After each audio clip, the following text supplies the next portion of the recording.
Welcome to America's Heroes Group. Welcome back to America's Heroes Group. This is our Community Outreach Roundtable. Today is Saturday, September 3rd, 2022. Our host is Kelley. I'm Sean, Claiborne Army National Guard veteran and co-host.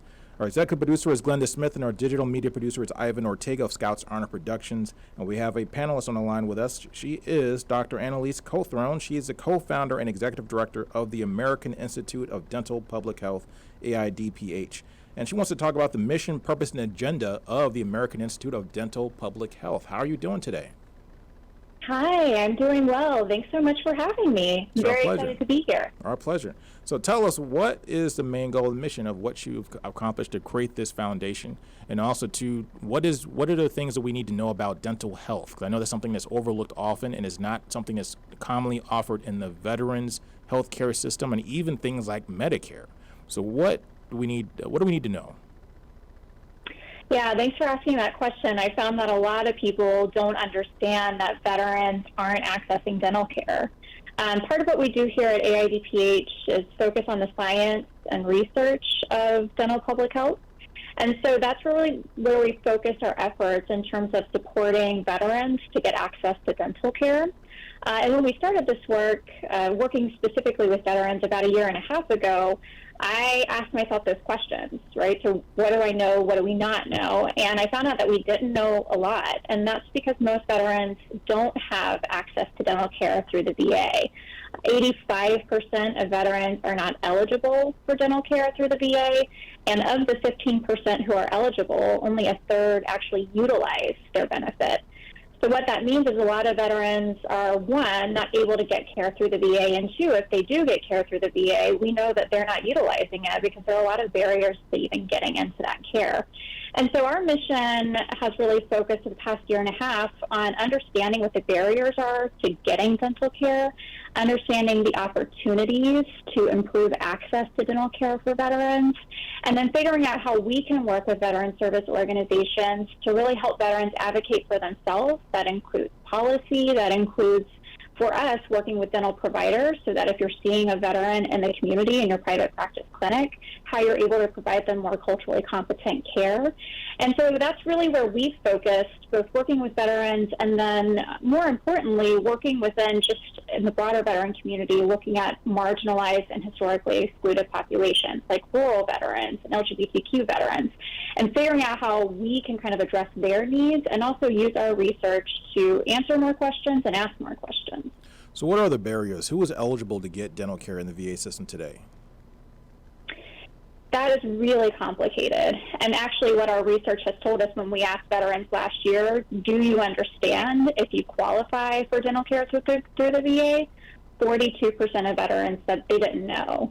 And that's because the eligibility criteria are very strict. They're set through congressional, Congress determines those guidelines in the federal code. And what it essentially winds up being is that veterans who are 100% disabled are the predominant group who has access to dental care through the VA, and then service-connected disabilities that affect your mouth.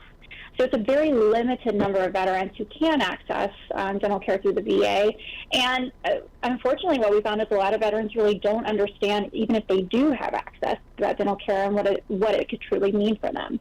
So what's the recourse? What do you do if you can't get dental care through the VA system? You can't get it really through Medicare. Where do you go? How do you pay for very expensive dental procedures when we all know that most of us are going to have issues, maybe needing dentures or things like that as we age? That's absolutely correct, and that's the million-dollar question, because veterans aren't going to the dentist. When you're left with, like you just said, really expensive dental care, especially if you haven't gone to the dentist in a really long time because you don't have dental care, we know those issues just compound with each year. Each year that you put it off, we know that could lead to decay. It could lead to abscesses. We also know that as you continue to have issues and you continue to lack access to care, particularly prevention, that your care becomes more expensive and your needs become more acute. And unfortunately, our research indicates that most veterans are winding up in the emergency department for their care. So they're visiting an emergency room, and most of the time the care can't be contained there. They're just maybe receiving palliative care. They're receiving an opioid or something to help them with the pain. They may be receiving an antibiotic if they have an infection, but ultimately, most of the time, care can't even be treated in the emergency department. And our research actually indicated in the past year, it was through 2021 and 2020, because the survey was sent to more than 2,000 veterans last year. About $1.7 billion was spent in emergency department visits last year by veterans who said, I could not get into a regular dentist to meet my need, and I had pain or some sort of oral issue that I could only meet it at the emergency department. Wow. So what do we do then? So if as a veteran, so do you have to get private insurance? Is that cost effective? Is it affordable? I think veterans are stuck in the same position as many Americans, which is accessing a really fragmented system that you said could either be private practice, that's if you're employed or private insurance, and that's assuming that your employer pays it. It could be Medicaid, depending on your state eligibility.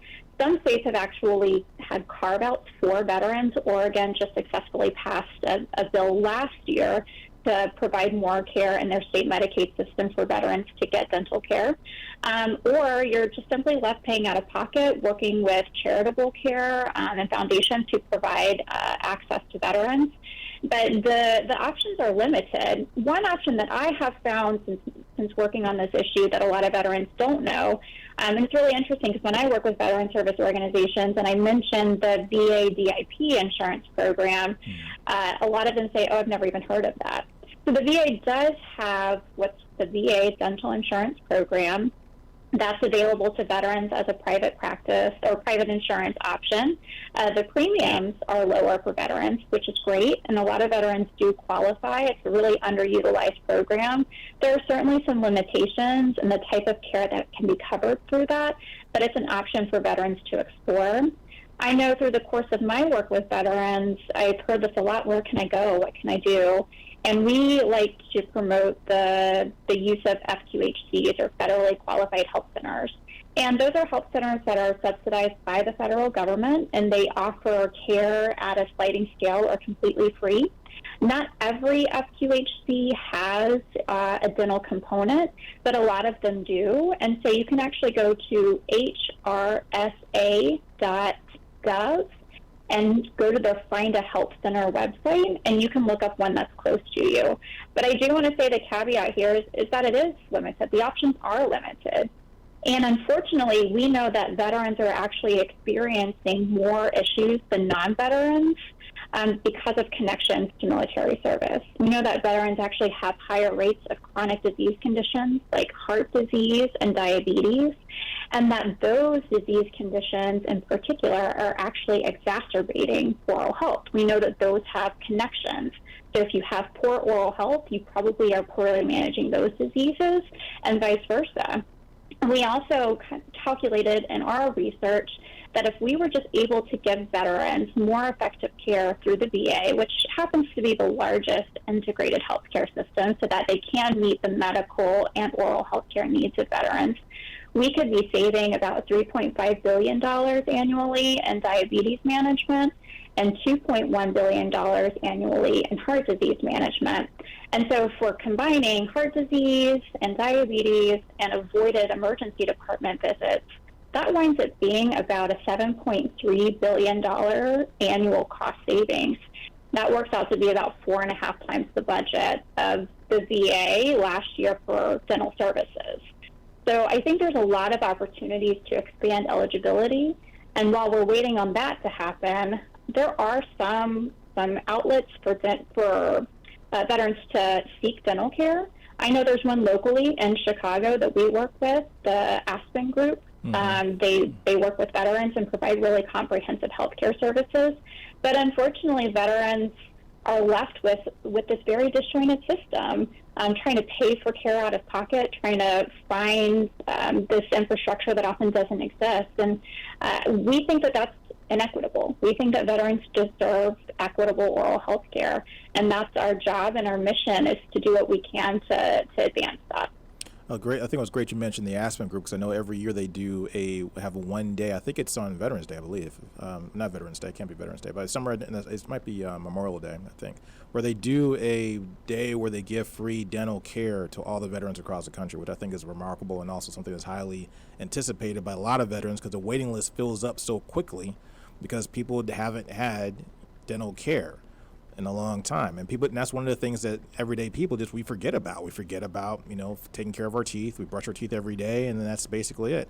But I mean, as you mentioned, I was reading things by the Mayo Clinic. They said even in their reports and their research that there is a direct link between dental health and cardiovascular disease and other types of ailments that are seriously can affect your lifespan, can affect your life. Your livelihood and how well the quality of life that you have. And dental pain is no joke. So is the government now starting to reconsider and think about what they need to do to change some of the structure so they can start offering dental benefits? I think so. I believe that's one of our big accomplishments this year, has been bringing awareness and visibility to this issue and pushing lawmakers to do something. I do know that there was a bill offered in this session that would expand the eligibility essentially from veterans who had 100% disability rating to veterans who had a 30% disability rating. It's essentially what it worked out to based on the priority groups. The bill did not make it out of committee, but we as an advocacy group, AIDPH, working with our veteran service organization partners like the VFW and Disabled American Veterans and the American Legion, we all really worked together to bring awareness to this topic. And I think we made it pretty far in just getting people activated and aware. In fact, we sent around a sign-on letter earlier this year. We had more than 70 organizations, both health and veteran organizations, support this bill from across the political spectrum, because it doesn't matter where you sit politically, we all have teeth and we all want them taken care of. Mm-hmm. And so what we notice is that this has broad bipartisan support, expanding dental care and getting veterans the health care that they need, a comprehensive health care benefit that includes their mouth and teeth, is something that a lot of people want to see. And as our research has demonstrated, it actually can result in a cost savings if you're able to give veterans consistent access to dental care that allows them to get the prevention that they need and at the same time manages those chronic health conditions. We can actually save the government money. So I do think that was one accomplishment that we had this year, even though the bill did not make it out of committee. I think there's the opportunity now that we have some momentum, and I do think lawmakers are paying attention. I think we have the ability to really push them to do something in the next Congress. I think it's really important that you mentioned that, the fact that we oftentimes treat the problem once it becomes a problem, but we don't really think about prevention. We're not investing enough in the aspect of prevention. And we're, maybe it's just a modern revelation of technology that dental health is preventative medicine to other ailments like cardiovascular disease and other things that, that affect people, that affect the whole human body. So if we can get on top of this and do something that actually is a good thing to help people not have to experience unnecessary pain in their mouth and has to spend tons and tons of money on, the dental work that has to be done, we can do good and actually save money in the long run. So what do we need to do as a group, as a veteran community, to try to support your organization to try to get this moved forward? Yeah, I would say number one, if you want to stay involved, sign up for our listserv at AIDPH.org. Sign up for our listserv because we often send out calls to action. We view ourselves as the platform so that veterans and veteran service organizations can do the advocacy work. We provide the research, we provide the statistics, and we're there to kind of give the support and really kind of the technical pieces of things for veterans to then go and call their members of Congress, to call their local legislators too. There's a lot that can be done on the state level and say, my teeth matter, I matter, and there's all of this research that indicates I can save, that either my state or the federal government can save money by giving us this care. So I think it's really important to stay involved. We also partner, like I mentioned, with the VFW, with DAV. Those are great organizations to get involved with. I highly recommend staying, on their contact list. And then I just would say that for the most part, I think we're looking to kick activity up next year. We've put out a lot of research, and we're in the middle of putting out a lot more, again, focused on kind of veteran oral health broadly, but also taking deeper dives into discrepancies that we may see in rural areas. For instance, our recent research that was released in July through the Journal of the American College of Dentists indicated that rural veterans are more likely to have lost all of their teeth. Wow. They're far more likely to experience chronic health conditions as a result of living in a rural area and not being able to access care. So if you're able to advocate for yourself and we can give you the tools to do that, that's our goal. We're also disseminating another survey within the next month. And the way that we're able to put the information together and say, this matters, this is how we can save money, this is how you could potentially stay employed by having better oral health. We're able to do that because veterans participate in our research. Through our community-engaged research design, it means that when we partner with veteran service organizations, that we don't just use them to disseminate our surveys.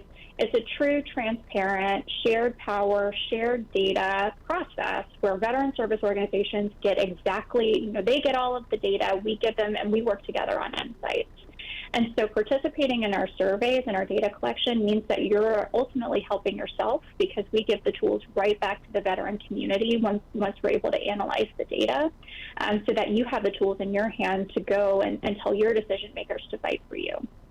So where do you hope to be this time next year with this issue, and also how do you plan to get to that next phase? Well, the idealist in me says by next year we'll have an expanded dental benefit, right? That the VA will just give everybody the dental care that they need. That's where I'd love to be. I don't know where we'll actually wind up being, but I can tell you we're not going to stop. Our goal is to work with lawmakers to say our research indicates a cost savings. Not only that, our research shows that veterans can stay employed. They feel better about themselves. They feel like they can interact with their coworkers. They feel like they can ace a job interview if they can get access to dental care and feel good and confident about their smile and their oral health. And I think that that's resonating with lawmakers. And so that's where we hope to be next year, is with some sort of policy in place that gives more eligibility. I think it's sort of these two pieces. Number one, there has to be money in the budget to pay for it. And then number two, Congress has to expand the eligibility guidelines. And so I would hope that we can work on one or both of those two issues at the same time. And again, this is bipartisan. So I think reinforcing to all of our politicians and our lawmakers that this is not about any political party, this is about veterans, and that we have broad support on both sides, that hopefully as we advocate through the next year, we'll see some movement on either expanding the eligibility, so that it's more than just 100% disabled veterans who can access this care, or that we've been able to advocate through the appropriations process or some other budgetary process that money is there so that when eligibility is expanded, we can support, veterans actually getting into the VA. The other piece that I would really love to explore more that I mentioned in the beginning is that 15% who are eligible and don't get care. I think there are a lot of reasons why that's probably happening, but we don't have those sort of quantified or substantiated. I'd love to know more about those veterans who can get care and aren't utilizing it for whatever reason. And hopefully through some sort of education process, we can increase that 1/3 who's utilizing that benefit. Hopefully we can pump that up to let veterans know you do have this care, this is how you can get to it, and why it's important to utilize. Do you think that for that 15% perhaps that maybe they have other care that they have lined up through their job or through other sources, and maybe they don't necessarily, maybe they feel that care is, they favor that care versus going to the VA? That's a great question. I think that's probably one. I can tell you my husband he qualifies for dental care through the VA. And one thing that I've shared repeatedly whenever I talk about our personal story is, my husband's mentioned he's been diagnosed with PTSD, and he says going into a VA clinic and sometimes seeing other veterans and service members who may have been wounded in combat, it can be really triggering. Mm-hmm. And going into a VA clinic may not be the most pleasant experience, and coupled with going into a VA clinic and knowing you're going to be, having somebody's hands in your mouth, it can feel really invasive. So I think that's maybe one reason. I also think, too, that the VA is struggling with infrastructure, and we know that, right? Mm-hmm. We know that the VA doesn't have enough clinics, and we know they are certainly not located in rural areas where veterans are disproportionately located in rural areas. So there's probably just a geographic barrier to accessing care. I think what veterans may not know is that if you qualify for dental care and there isn't a VA dental clinic close to you, you qualify for community care, which means that the VA will pay for you to go into private practice care and, still cover all of those costs if there's not a VA clinic close to you. So that may be part of the education process for veterans, is just letting them know if you are covered, you can still utilize that benefit even if it's not at a VA clinic. So I think there's probably a few different things going on, and we don't have all the answers. It's probably a combination of different reasons why. So on this is you may not have the information for this, or maybe you can answer this question, but it's a tricky question in a sense. But do you feel, because we got away from this conversation and with other guests on the show and other panelists, do you see privatization creeping more into the healthcare system, and do you think that might be the way that dental care gets implemented into the VA system? I think privatizing the VA probably has some benefits, and it also has a lot of drawbacks. To me, I don't look at our research as advocating for one solution. I look at our research as advocating for a lot of opportunities. What our research indicates is that the bar is on the floor right now, that any advancement, any improvement, the opportunities are really endless right now, because so few veterans actually qualify for VA dental care. So many veterans are experiencing really high out-of-pocket costs or not seeing a dentist at all. There's a lot of opportunities to just move the bar. I think what we try to reinforce is, because of what our research indicates, which is chronic disease conditions and oral health care are so closely linked. The VA is the largest integrated healthcare system in the nation. That means that they all share medical records, that providers work together, often in co-located spaces. And the benefit of having a really high disease burden that can also impact your oral health and working in an integrated healthcare system is that veteran can be treated holistically. So I would say that the VA as a healthcare system is actually really well positioned to meet the complicated oral health care and physical care needs of veterans, and to do it all in one system. I had a quick question about you mentioned about surveys. So when you do surveys, is it strictly through a VSO or through an organization, or do you offer surveys that people can log into, like a Survey Monkey type thing, where they can just log into your site and take surveys and give information so you can collect data? Yeah, all of the above. So we're really thrilled that we've been able to create a network of partners who survey veterans for us, like the VFW. We also work with social media influencers, and they'll disseminate our surveys. And you can also go to our website when they're released on our Veteran Oral Health page and be able to take those surveys on your own. We also have an interactive data dashboard on our Veteran Oral Health page, and it gives you insights down to your state, cost, chronic disease conditions, all kinds of good information so that you can figure out what's going on with your state and what's happening in your community locally. So we try to give as much information that we can from these surveys, put it into interactive environments that people can go log onto our website and get more information about their community on their own. And that would include, too, if we have a survey disseminated where you're able to take that survey and give us feedback. So the people listening to in our audience, make sure you go to the AIDPH website and also sign up for these surveys, give your data. They're not asking for personal data, correct? You're not getting personal information or anything like that. It's just basic information. do you use a dentist and what types of services that you use. They don't know who you are. They don't have your name or address or any of that kind of stuff, whatever, nothing personal. Go on the site, help them help us as veterans and make sure that we have dental care. So I appreciate your time that you spent with us. Any last words and anything you would like to impart with us before you leave? Really, the only thing that I want to say is thank you. This is a cause that's very close to me. My husband is a Purple Heart recipient. I've been a military healthcare beneficiary my entire married life for 13 years. So I believe that veterans deserve equitable oral health, and that's one of our main focuses here at AIDPH, and we just really appreciate your service. We appreciate the time, and we hope to continue to work in this area. We appreciate you, and thanks for all the things that you're doing. And once again, veterans, go to AIDPH and sign up, take a survey. And if you're a veterans organization and you have access to people and veterans, and I'm assuming you guys go out and also do workshops at VSOs and things like that. Make contact. Go reach out to the AIDPH. See if you can get them out to your VSO. See if you can get people to get this push forward. Because this time next year, hopefully we'll be getting the bar off the floor. Hopefully we'll have something to celebrate. So thank you. This is Dr. Annaliese Cothron. She's a co-founder and executive director of the American Institute of Dental Public Health, AIDPH. Thanks again for your time. Thank you. This is America's Heroes Group. We'll be right back.